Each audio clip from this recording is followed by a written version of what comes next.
Ngiyake ngibezwe abantu bekhonzile ubezwe basho bonke ukuthi inkosi ngiyayiphilela, angakubona okubi okungangehlukanisa nenkosi. Ngiyazibuka lokho, ngibuka umuntu, ngibuka inkosi, ngibuka umuntu eyiphilela inkosi, ngimbheka umuntu eyiphilela inkosi, izimo zimshaya kodwa ethi inkosi ngiyayiphilela, angakuboni okungangehlukanisa nenkosi.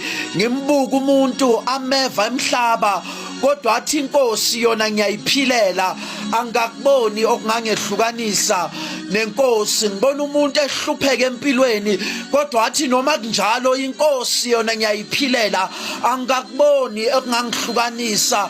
Ngibeka umuntu eswele empilweni kodwa athi inkosi yona ngiyayiphilela.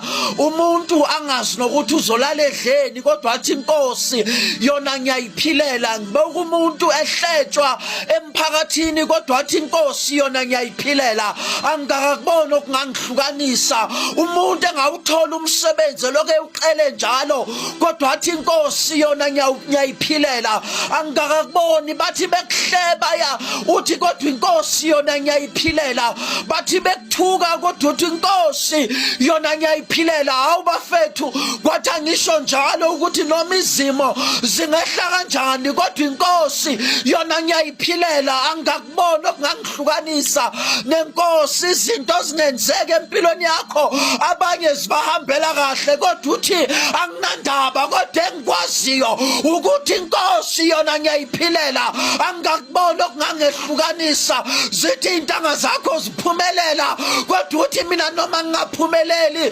kulungile, kodwa engikwaziyo ukuthi inkosi yona ngiyayiphilela, angakuboni okungangehlukanisa nenkosi. Uthi ubheka ifriji empty uthi kodwa inkosi yona ngiyayiphilela. Abantwana wazi uzobaphani kodwa uthi inkosi yona ngiyayiphilela, angakuboni okungangehlukanisa.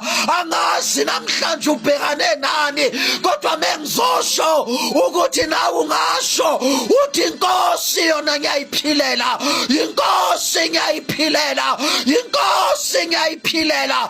Angazi namhlanje empilweni yakho kusinda kuphi kodwa inkosi ngiyayiphilela. Athi umhlabeleli angikwanaki amanceba ami ngoba ngiyazi ukuthi inkosi izowapholisa, ngoba noba amanceba ebuhlungu inkosi yona siyayiphilela, inkosi siyayiphilela.